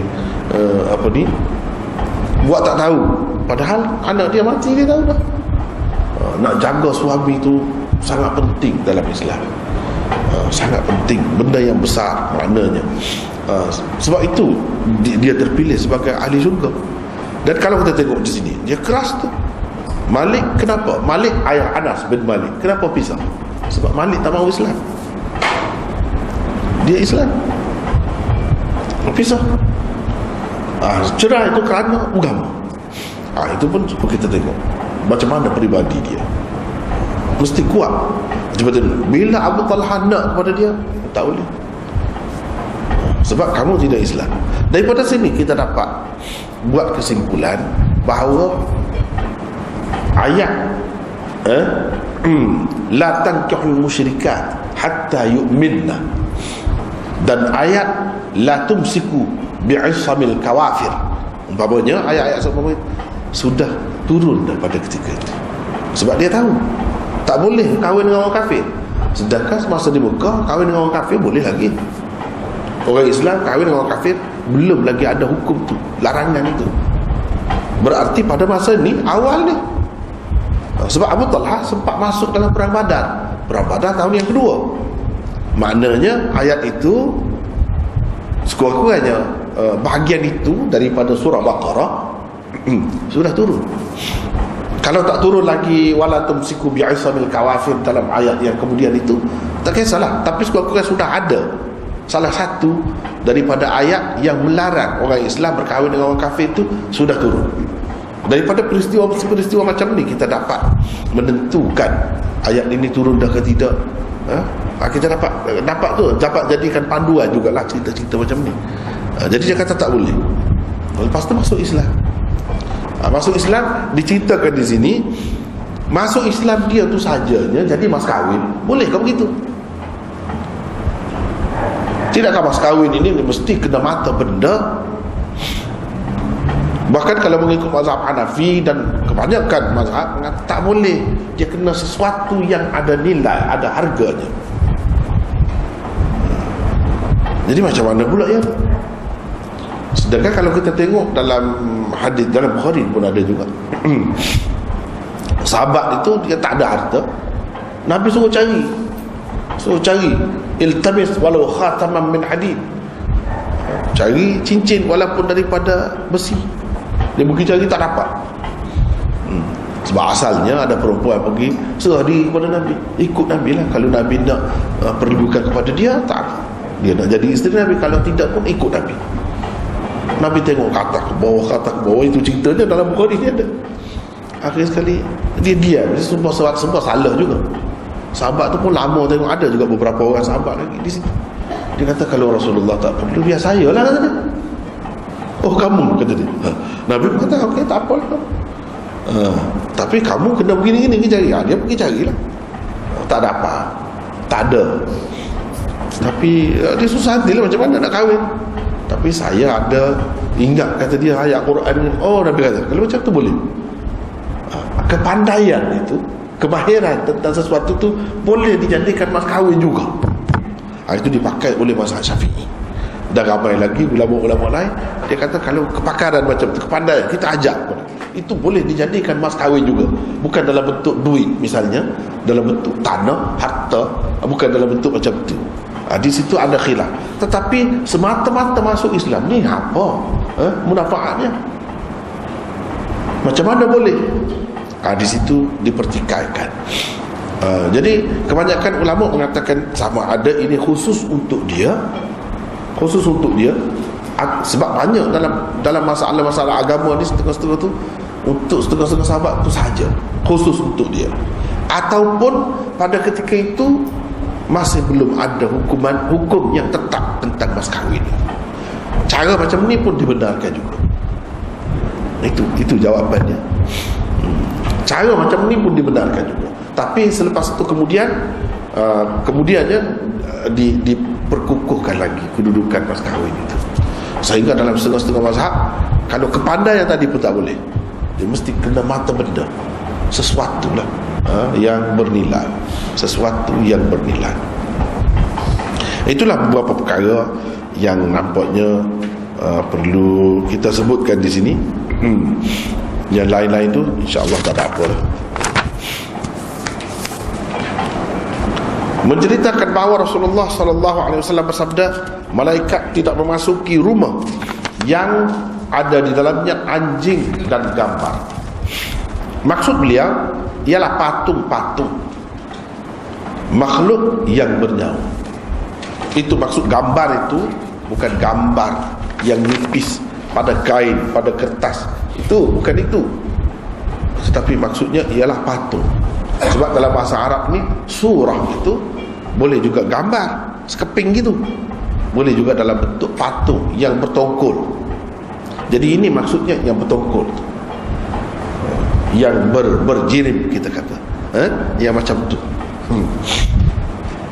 Jadi itu yang difahami oleh Abu Talha. Jadi ini berkenaan dengan dua perkara yang di sini disebutkan di sini. Tetapi dia tak ada kena-mengena sebenarnya dengan maksud Imam Bukhari. Maksud Imam Bukhari nak cerita ahli Badar itu ada kelebihan. Syahid dia tadi sudah ada dah, di situ letaknya. Jadi ini sebenarnya di luar daripada tajuk. Di luar daripada tajuk. Tempat yang sebenarnya dalam bab dia lah. Tempat yang sebenarnya dalam bab dia. Walau bagaimanapun kalau kita nak sebutlah secara ringkas tentang anjing itu, ini yang dikatakan malaikat tak masuk ini secara mutlak begitu ke anjing, atau ada yang dikecualikan, atau dalam keadaan-keadaan tertentu macam mana? Di situ ada khilaf ulama. Ada khilaf ulama. Kebanyakan ulama mengatakan yang dikatakan anjing yang tak, malaikat tak masuk ni kalau anjing yang saja-saja dipelihara ikut budaya asing. Kalau zaman Nabi SAW tu ikut budaya orang-orang Yahudi. Orang Yahudi memang biasalah memelihara anjing di rumah dia. Itu maksudnya. Tapi kalau anjing yang diperlukan, ada faedahnya kita menyimpan dia di rumah ataupun di mana-mana lah, di tanah kita ke, untuk menjaga harta benda kita, untuk menjaga tanaman, tanaman, tanah pokok-pokok ataupun kawasan pertanian kita, untuk menjaga binatang-binatang ternakan kita dan sebagainya, itu tak termasuk. Tak termasuk. Jadi yang kata malaikat tak masuk ni kecuali, sebab itu dalam banyak hadis disebutkan illa kalba masyiyatin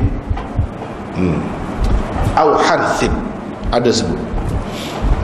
Ataupun yang seumpama itulah lafaznya lebih kurang macam tu. Jadi itu dikecualikan, yang itu dikecualikan. Satu pendapat. Satu lagi mengatakan yang ini dicerita dia tak masuk ni, satu peringkat. Sebab hukum berkenaan dengan anjing ni didapati ada banyak peringkat. Banyak peringkat. Dia daripada berat kepada semakin ringan, begitu. Jadi hukum yang benar itu yang kemudian, yang tak benar ni yang dulu. Di peringkat ini Kalau kita tengok hadis-hadis yang lain banyak lagi, Nabi SAW bahkan memerintahkan supaya membunuh anjing-anjing. Semua anjing-anjing kalau bertemu bunuh. Sampai begitu. Lepas tu kalau kita tengok itu dimansuhkan. Nabi SAW memerintahkan supaya anjing hitam saja dibunuh. Sahabat-sahabat bunuh anjing hitam. Lepas tu anjing hitam pun dia tak benar. Anjing hitam pun dia tak benar bunuh. Bahkan dia kata mali walil kilab hiya ummatun minal umam. Kenapa aku nak sibuk dengan anjing-anjing ini? Ia tidak lebih daripada satu umat, satu makhluk kejadian Allah seperti makhluk-makhluk yang lain. Jadi dia biarkan. Dan kalau kita tengok dari segi hukum yang lain, dari sudut yang lain juga, dia ada perbezaan itu daripada berat kepada ringan. Misalnya ada hadis yang menyebutkan kalau kena jilatan anjing, minuman bekas apa semua, kena basuh sampai 8 kali.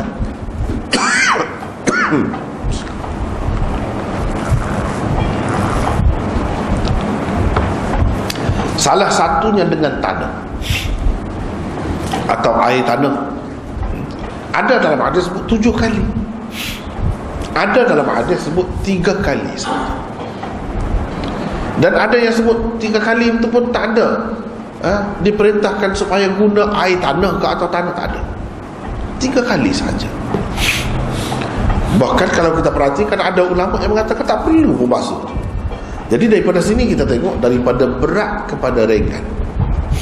Ada setengah-setengah hukum daripada ringan kepada lebih berat. Ada. Ini termasuk daripada berat kepada lebih ringan. Sebab itu ada khilaf antara ulama-ulama tentang basuh tadi tu. Ada yang pakai 7 kali, ada yang pakai 8 kali, ada yang pakai 3 kali. Abu Hurairah juga salah seorang sahabat yang meriwayatkan 7 kali basuh itu, salah satunya dengan tanah. Tetapi bila orang tanya dia, fatwa dia kata 3 kali saja, bukan 7 kali. Maknanya bila sahabat pakai sesuatu yang bercanggah dengan apa yang diriwayatkannya, yang mana perlu kita utamakan? Setengah kata kita kena utamakan riwayat yang diriwayatkan dia, setengah kata kita kena utamakan pendapat dia. Sebab pendapat dia berubah, bermakna dia tak pakai dah yang tu sama ada mansuh ke atau macam mana ke, untuk dulu ke, boleh jadi. Takkanlah dia saja-saja nak tinggal yang Nabi punya tu. Sebab itulah dalam mazhab Hanafi dia tak ada basuh 7 kali. Dan salah satunya dengan tanah, tak ada. 3 kali saja. Dia pakai fatwa Abu Hurairah. Dan Abu Hurairah salah seorang sahabat yang memelihara anjing. Dan dia pelihara anjing untuk keperluan jaga harta benda dia. Jadi daripada situlah ulama-ulama faham ini daripada hukum ni daripada berat kepada lebih ringan. Pada ketika berat itulah ada hukum sesiapa mana ketana kalban illa kalba masyiatin au zar'in fa innahu yanqusu min ajrihi qiratan kull yawm, fa innahu yanqusu min ajrihi kull yawmin qiratan. Lebih kurang macam tu hadis ni. Sesiapa yang memelihara anjing, kecuali dia ada terus kecuali anjing untuk menjaga binatang-binatang ternakan kita dan untuk menjaga tanaman kita, maka kurang daripada pahalanya setiap hari 2 qirat. 2 qirat tu di tempat yang lain sahabat tanya qiratnya apa, sebesar mana? Dia kata sebesar bukit Uhud tu satu-satu. Pahala banyaklah jadi kurang. Banyak jadi kurang. Ketika ini kata dia, ketika yang dilarang itu ataupun tanpa sebab, tanpa ada faedah, pelihara juga jadi kurang. Ataupun kita tu dulu setelah dikecualikan tak apa dah. Dia faham gitulah. Bagi Imam Malik dia kata tak perlu 3 kali pun tak perlu. Biasa saja. Tak perlu dengan tanah apa semua. Tak termasuk Imam Bukhari. Imam Bukhari sama dengan Imam Malik dalam masalah ni. Sama dengan Imam Malik dalam masalah ni. Sebab mereka kata, cuba kita tengok, cuba kita perhatikan hukum anjing di dalam Islam. Betul, memang betul, daripada berat kepada ringan. Oleh kerana anjing itu kan berat, teruk, Nabi suruh bunuh, pernah kena bunuh. Sebab itu kita perhatikan dalam Quran. Dalam Quran pun ada bagi contoh anjing untuk sesuatu yang tak baik. Banyak tempat tu nampak teruk sangat. Jadi cara Nabi SAW biasa begitu. Bila nampak teruk sangat, boleh jadi orang jadi benci sangat. Benci sangat. Sedangkan ada juga faedah dia. Jadi dia cuba seimbangkan. Cara mengimbangkannya ialah dengan firman Allah turun, berhubung dengan anjing perburuan. Sehingga kalau anjing itu tangkap, kita tak sempat sembelih, mati dengan tangkapan, kita boleh makan, halal makan. Itu satu keistimewaan dia pula. Kenapa ada benda macam ni? Untuk mengimbangkan. Kalau tidak, orang akan nampak teruk sangat, tak ada guna langsung. Jadi untuk mengimbangkan itu, dalam Quran disebut satu keistimewaan anjing, iaitu anjing ni manusia boleh ajar. Tu'allimunahunna mimma 'allamakumullah. Kamu ajar mereka sebahagian daripada ilmu yang Allah berikan kepada kamu. Jadi kepandaian manusia mengajar anjing sampai dia boleh buat macam-macam kerja yang tidak mampu dibuat oleh manusia, itu Tuhan kata ilmu yang Allah ajar kepada kita. Tapi orang Islam dah tinggalkan ni. Mengajar anjing ni, kelebihan ni orang kafir, orang Islam tak ada. Padahal Tuhan kata itu ilmu yang Allah ajar kepada kamu. Kamu tu siapa? Sepatutnya orang Islam lah yang asalnya. Tapi orang sudah lupa. Tahukah satu-satu anjing yang hebat-hebat tu berapa reganya? Mahal sangat. Mahal sangat, orang boleh berniaga. Tapi kalau mengikut mazhab Syafi'i, tak boleh. Anjing macam mana pun tak boleh jual beli. Sebab dia kira zat dia tu najis. Macam mana kita boleh nak jual beli najis? Pendapat dia begitu. Tapi kalau kita tengok mazhab Hanafi, tidak begitu. Bukan kerana zat dia tu, kerana tak ada faedah. Bahkan ada kalanya mengganggu orang, gigit orang. Tak tentu pasal. Kalau gigit tu, kalau kena anjing gila, jadi gila juga orang. Menyalak sama mati ke? Jadi apa gunanya? Tapi kalau ada guna, mestilah nak didik, nak asuh dia tu sampai pandai menangkap binatang. Sampai dalam kitab-kitab kata baru boleh kita makan hasil anjing buruan itu kalau kita suruh dia berhenti. Dia berhenti terus. Berhenti terus. Padahal dia sudah nak tangkap lah. Sampai macam tu, betul-betul terdidik. Bukan senang nak ajar macam tu. Tiba-tiba nak bagi saja kepada orang. Takkan macam tu. Bagi Imam Abu Hanifah, kalau anjing tu ada kepandaian, ada kelebihan, boleh jual. Jual belinya sah. Dan duit itu halal. Ini masalah khilaf lah. Memang masalah khilaf. Tapi cuba kita tengok. Dengan sebab bagi saya lah, dengan sebab orang kita dia terlalu sempit mazhab dia, tak ada kelebihan itu. Kita tak ada kelebihan. Padahal kita tak boleh juga melepaskan diri kita daripada anjing tu. Bila bangunan runtuh, orang tenggelam dalam tanah tu, bawa anjing juga. Kan? Itu realitinya. Macam mana kita nak pisahkan daripada realiti? Bila nak kesan dada, apa semua kita tengok di airport, bukan main besar anjing keluar. Anjing juga. Jadi banyak tempat sangat tu kegunaan dia. Itu belum mengambil kira lagi tempat-tempat yang lain, negeri-negeri yang ada salji dia orang guna luncur tu. Anjing yang tarik je. Kereta luncur tu. Jadi orang duduk atas tu, kira-kiranya basah lah di situ sebab salji. Macam mana nak mengelakkan diri kita daripada terkena tu kalau basah? Susah kan? Banyak perkara. Kalau kita fikir Islam ini bukan untuk satu tempat saja, kita akan nampak kena buka baru senang. Kalau tidak susah. Macam kita tengok realiti sekarang, orang kita pandai-pandai. Padahal Tuhan kata yang Allah ajar kepada kamu ilmu tu. Tapi ilmu tu kita bagi kepada orang lain. Orang lain pula yang dapat. Kita kena beli juga. Nak kesan penjenayah, nak kesan itu ini, guna anjing juga. Itu kerugian. Padahal dalam Quran kita tengok dia cuba seimbangkan.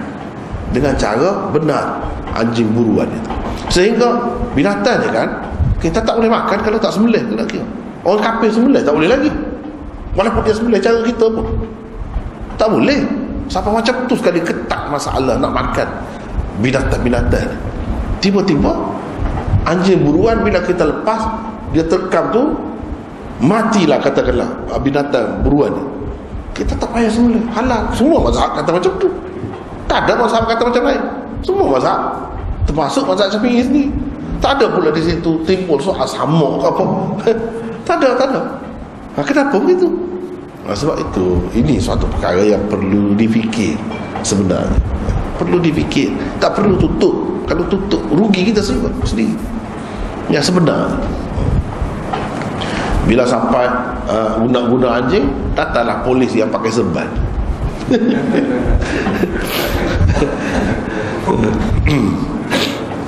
Itulah. Ini masalah anjing. Masalah gambar pun sama. Kadang-kadang yalah, ulama kita, orang ramai ni mengharapkan ulama. Kadang-kadang ulama tu dia nak boleh faham sesuatu perkara terlalu lambat sehingga jadi ketinggalan. Sepatutnya Islam tu tidak sampai begitu, sampai jadi ketinggalan di belakang kita daripada orang lain. Tapi kenyataan yang berlaku kadang-kadang dengan sebab salah faham masalah gambar ini pun jadi ke belakang juga umat Islam. Sebab orang ramai dia ikut ulama. Ulama tu sendiri tu tidak maju. Ulama tu sendiri jenis kolot. Sebab apa? Sebab dia kata tengok patung yang berjawab itu yang tak boleh. Yang tu pula kata kita dia pun berjawab juga manusia. Gambar manusia dia pun tak boleh. Dulu kalau kita baca kebanyakan kitab-kitab ni haram gambar ni. Orang kemudian dia fikir, ulama-ulama kemudian dia fikir, ketinggalan ni kita kalau kepakai macam ni. Kalau gambar pasport dia kata boleh pula setakat ni. Sebab orang tak boleh hidup kalau setakat ni. Dia fikir boleh hidup ke tak boleh hidup. Situ dia bahas. Ada kau orang boleh hidup setakat ni? Kalau tak ada kaki boleh hidup lagi? Tak boleh. Kalau macam tu tak ada kaki tak boleh. Sebab manusia boleh hidup lagi. Tapi kalau setakat ini manusia tak ada yang hidup. Jadi boleh. Ke situ perginya. Ini cuba tengok ketinggalan. Sebab itu dia kata tak boleh. Jadi apa lagi sekarang ni kalau gambar video bergerak, ini macam hidup nak mencabar Allah ke pula? Ke situ dia perginya, mencabar Allah. Nanti Allah akan cabar orang ini di akhirat nanti supaya masukkan nyawa. Jadi tak berani lah, semua tak berani. Nak melukis pun tak jadi, nak ambil gambar pun tak jadi, semua tak boleh. Tapi kadang-kadang kemajuan ini dia laju sangat, tak ada siapa boleh menahan arusnya. Dia orang pakai juga akhirnya. Yang mana tak pakai tu dia ketinggalan. Itulah yang saya tengok. Dia macam ulama-ulama besar. Ini pengalaman saya lah. Dia uban besar, bukan main hebat tu. Memang dia lebih. Tapi kalau dalam bab ni ketinggalan, saya lama dah tak pakai. Walaupun saya belajar sana, walaupun saya akui banyak perkara dia lebih, tapi dalam bab ni, bab-bab macam ni saya tak pakai. Kalau pakai juga ketinggalan kita. Cuba tengok, mungkin orang yang tengok tak perasan. Kalau gambar Darul Ulum Diuban tu kata memang hebat gambar, orangnya tak ada. Tak ada gambar orang. Kalau ada dia lari. Macam tu sempit fikiran dia. Ini saya nak cerita yang kenyataan. Sebab apa? Tak boleh kan? Nabi tak benar. Dalam hadis berapa banyak? Nanti Allah suruh kita masukkan nyawa dalam dia, susah kita di akhirat nanti. Jadi tak ada gambar. Gambar tak ada. Syekh pun tak ada, murid pun tak ada. Kosong. Gambar bangunan sekolah saja ada. Siapa macam tu? Tapi dulu lah, berapa lama, beratus tahun juga duduk kolok macam tu fikiran, cara berfikirnya. Tapi kemudian apabila dia tengok orang-orang yang sesat, ajaran sesat ni masuk dalam internet, dalam YouTube, dalam apa, duduk sebar ajaran sesat dia tu, kita tak dapat. Sebab kita kata video haram, gambar haram. Jadi sesat habis. Akhir sekali mereka berbincang ubah fatwa. Sebab tu kata fatwa ni kadang-kadang itulah. Dia ubah fatwa tu, kata boleh pula. Sekarang ni saya tengok gambar banyak dah. Ada pula orang, ada pula. Sedangkan selama mana dia tak ada, tak boleh orang. Ini benda ni. Sama juga dengan ulama-ulama Saudi tak boleh. Dia banyak kesamaan. Ulama Saudi tak boleh gambar kebanyakannya. Tetapi zaman tak boleh disekat. Arus zaman, perkembangan, kemajuan ni tak boleh disekat. Orang pakai juga. Akhir sekali ketinggalan lah, kalau tak mahu juga. Ini masalah gambar. Dia tak fikir yang sebenarnya kenapa Nabi jaga sangat, lalai sangat ni. Kenapa? Dia tak pergi ke situ. Dia pergi atas benda tu haram. Haram sudah. Sebab apa? Sebab dia menyawa. Kalau yang tidak menyawa tak apalah. Kalau gambar pokok-pokok, gambar hutan, gambar apa tu tak apalah. Gambar laut tak apalah. Tapi kalau laut pun kalau ada ikan tak boleh tu hidupan. Jadi kadang-kadang kita biarlah kepala lah tengok. Bila kita baca buku, saya sendiri tengok, ini buku dikeluarkan oleh Saudi, Saudi untuk belajar bahasa Arab untuk orang yang bukan berbahasa Arab. Gambar dia tu dia buat macam kuda, kuda tu kepala tu dia buat bintik tu. Yang lain tubuhnya elok. Pelik juga. Orang yang tak faham dah, dia tak faham. Kadang-kadang tu dia potong dekat leher dia potong. Dia potong. Jadi yang lain elok semua tapi terpotong. Apa di semua? Orang yang tak faham dia tak faham. Sebenarnya ni penyakit tak faham hadis. Tu je sebenarnya. Sebab kalau buat bintik-bintik, mana ada binatang-binatang hidup bintik-bintik itu, tak ada kan dia. Tak hidup lah.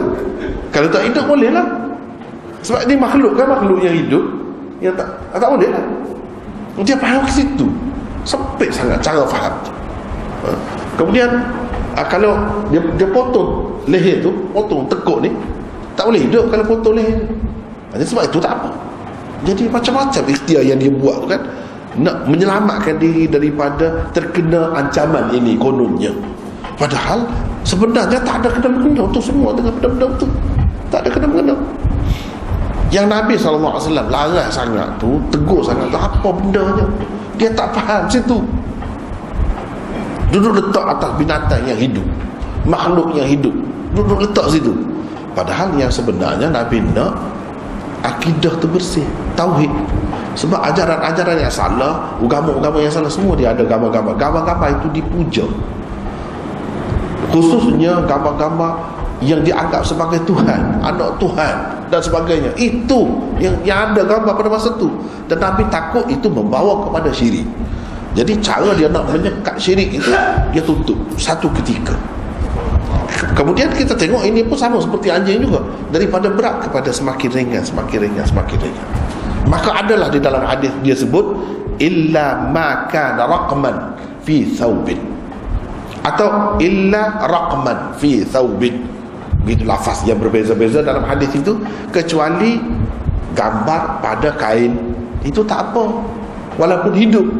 Kalau pada kain itu maksudnya pokok kayu, itu memang boleh, tak ada masalah. Pada kain dalam bentuk bertongkol begitu pun boleh, itu tak ada salah. Jadi yang kata dikecualikan pada kain itu hidupan tak pun dibolehkan juga. Jadi kalau pada kain maksudnya tidak bertongkol, sebab biasanya manusia menyembah berhala-berhala dalam bentuk bertongkol. Itu sebenarnya yang Nabi tak nak. Dia nak mengelak daripada itu, nak menyelamatkan umat dia daripada menyerupai orang kafir itu. Sebab orang kafir banyaknya terlibat, mula-mula puja gambar dulu, kemudian buat patung besar-besar, kemudian jadi syirik. Itu yang sebenarnya.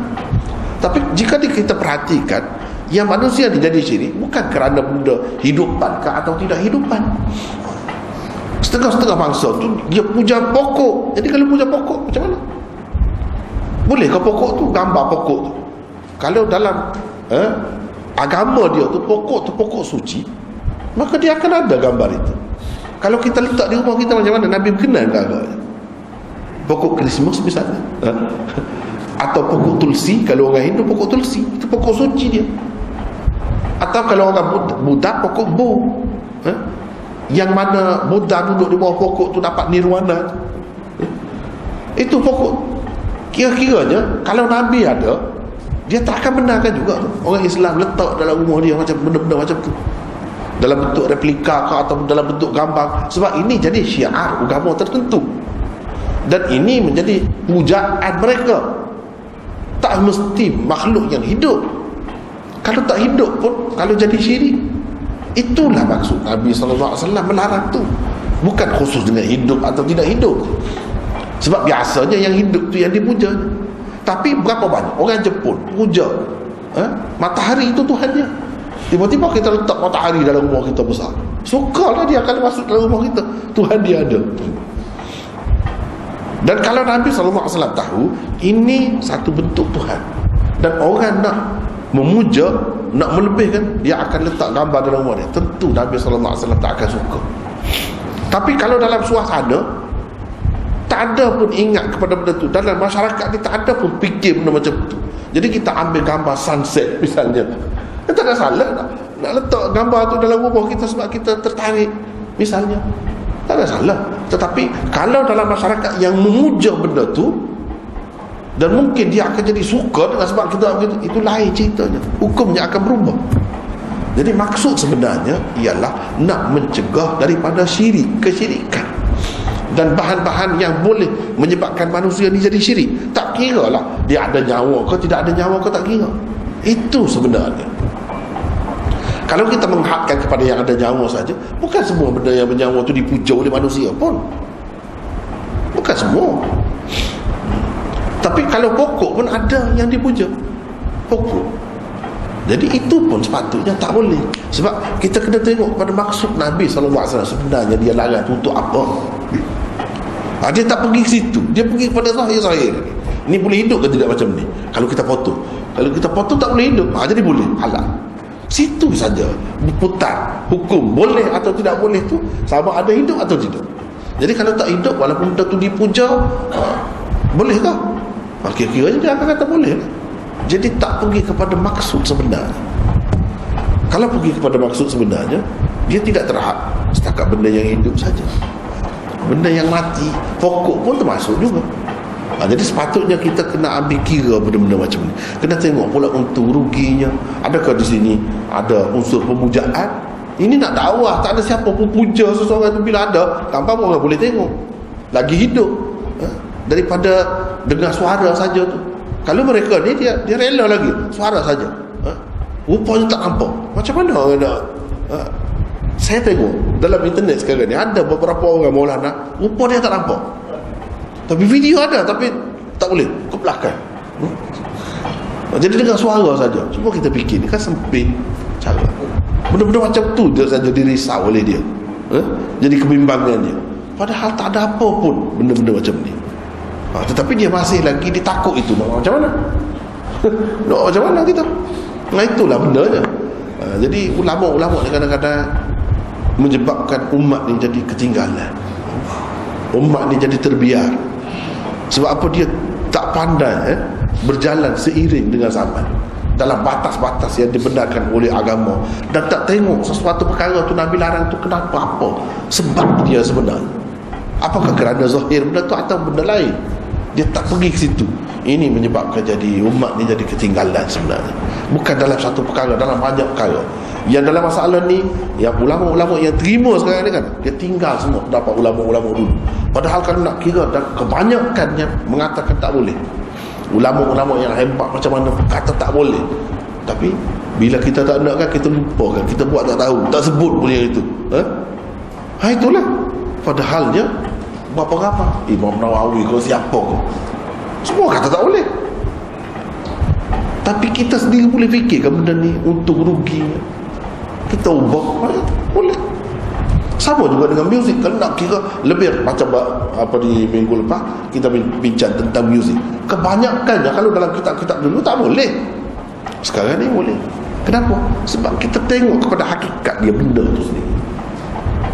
Sebab itulah ulama-ulama ni dia kena majulah, dia kena ke depan, jangan di belakang. Kalau tidak ketinggalan, dan banyak perkara ketinggalan.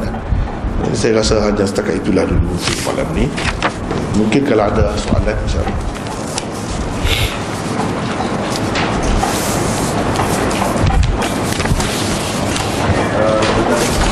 Tanya tentang ada satu kisah yang ada sahabat dia tu Nabi suruh semua pakai dia ambil wudu. Adakah dia memang ada dia nas itu macam mana yang sebenar tu? Ada sebut dalam kitab mana-mana? Agak ada daripada sebar WhatsApp je tu je lah. WhatsApp ni pun kena beringat juga. Banyaklah cerita-cerita yang tak tahu mana asasnya. Tak ada yang tu. Yang ada begini, dalam satu majlis tu tiba-tiba terbunyi kentut. Jadi sahabat-sahabat dia geli hati nak tergelak. Nabi kata kenapa tergelak? Jangan gelak, itu satu kebaikan itu. Bayangkan kalau dia tahan, dia tidak sakit ke pun. Dia pun sebenarnya bukan sengaja, cuma terkeluar. Jadi itu saja yang ada, yang sebenarnya tak ada kenapa yang suruh semua keluar berwudu. Kenapa? Tak ada sebab itu. Nak jaga air muka sahabat yang tak sebenarnya nak jaga, kerana nak jaga itu. Tak ada. Bahkan Nabi kata dia tidak marah, dia tidak kata apa. Begitu saja. Tak ada yang suruh pergi ambil air semayang itu. Tak ada. Ada sebut kitab ke? Tak ada. Tak ada begitu. Ya, ada lagi.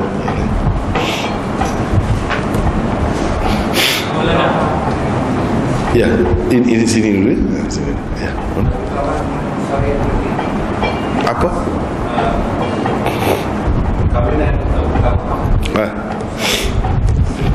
Musulaim. Ya.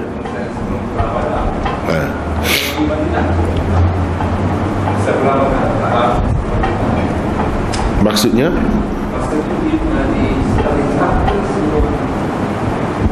selepas hijrah. Sebab Ummu Sulaim ni kan di Madinah, orang Madinah. Orang Madinah. Ya. Macam mana dengan ucapan Christmas? Macam Kristen dia ucapkan Raya Fitri kita kan. Satu time Christmas kita ucapkan dia balik. Cuma cakap nak jaga keharmonian. Macam mana? Yalah, tak elok lah sebenarnya. Kalau dia berkait dengan agama, janganlah. Itu yang sebenarnya. Kalau dia berkait dengan agama, jangan kita terlibat. Itulah yang paling selamat. Kalau kita sebut itu satu kelemahan, satu kekurangan, begitulah. Tak elok lah. Tak elok. Ya. Ada lagi? Yang lain? Tidak. Mengenai status hadis 398, pada tulis saudara saya tidak sakuti saudara saya. Itu di sini tak ada tulis ya.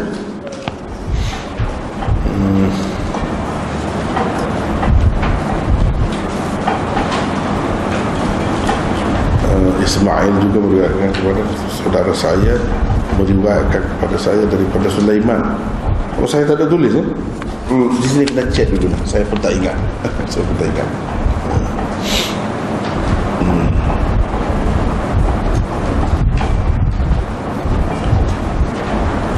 Kena cek dulu, insyaAllah. Sepatutnya saya tulis itu kan. Tertinggal.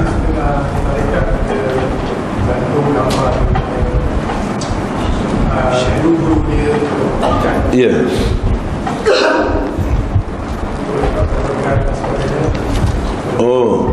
Itu pun satu hal juga kan?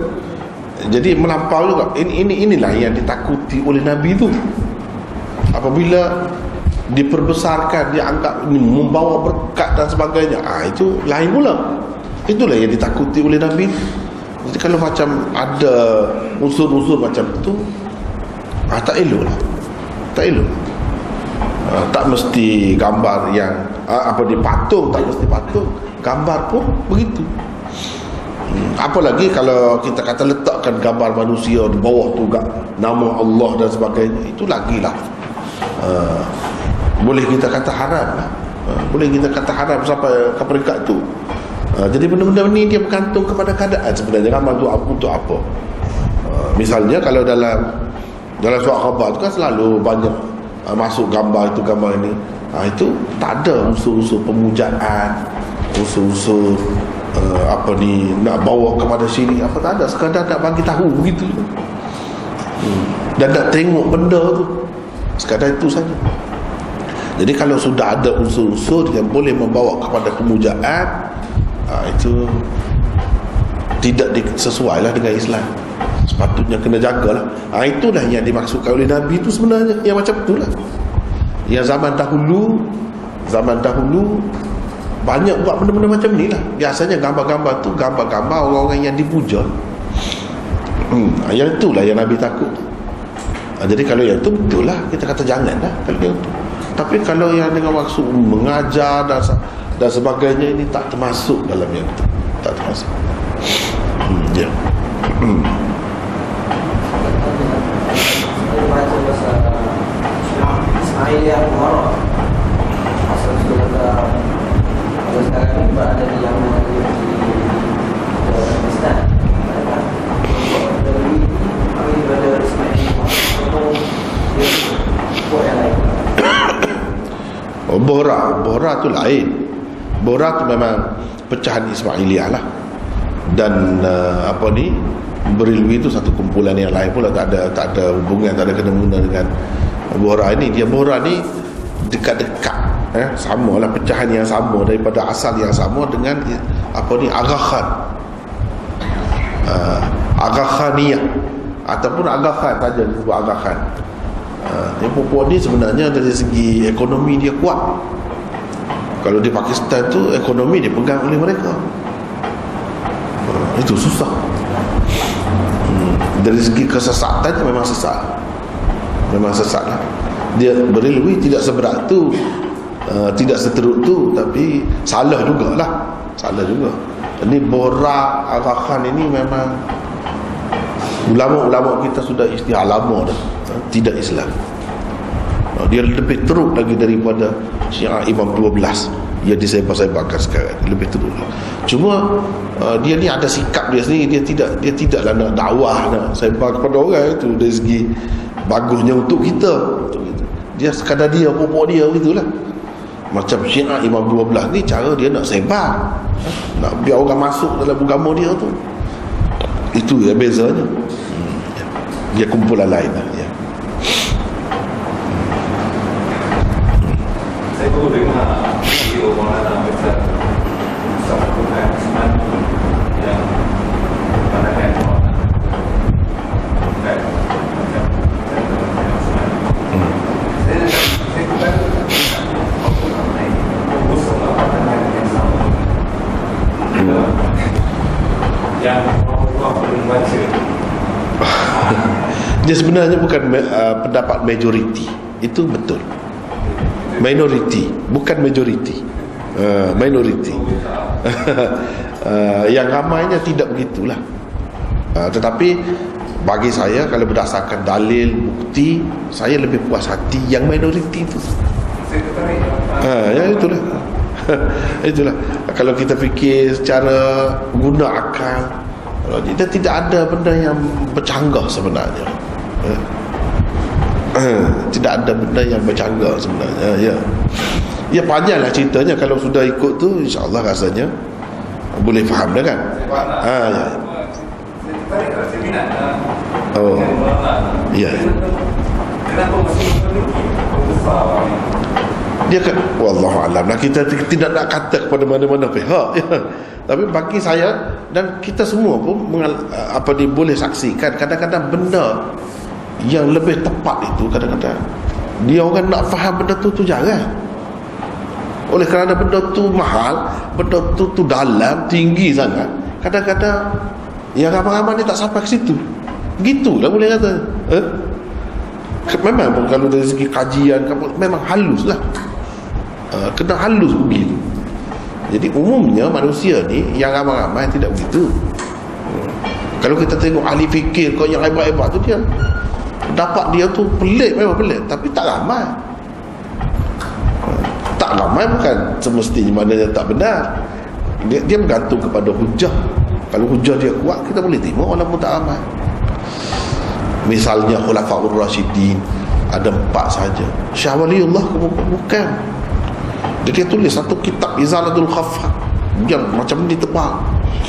Kerana dia tulis kitab itu, pemerintah Syiah di Delhi pada masa itu hukum dia, kena tarik tangan dia.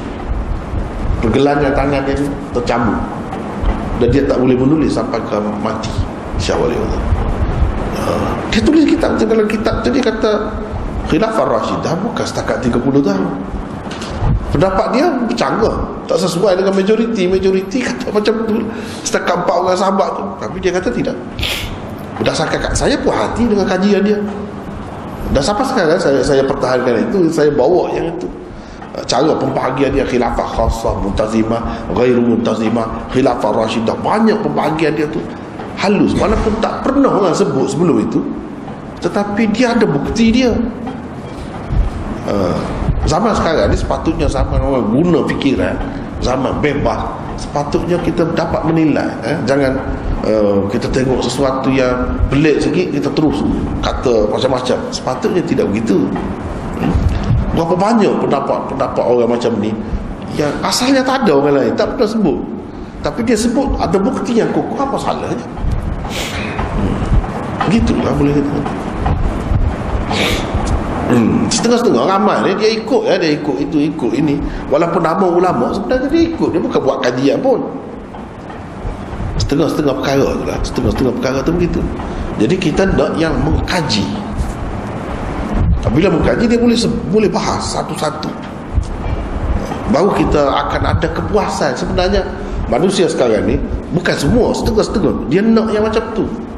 Kita boleh bagi bukti, bagi hujahnya yang kokoh, dan itu akan melegakan jiwa dia. Setengah-setengah dia tak kisah benda tu. Setengah-setengah dia kisah, dia ambil kisah benda tu. Kadang-kadang menyebabkan dia serabut, jadi fikir tak puas hati dengan agama kerana benda-benda macam tu lah. Jadi sebab itu hikmat Allah, dia akan melahirkan ulama-ulama yang jenis-jenis tu. Sebab ada orang yang bermasalah, ada orang yang tak ada masalah.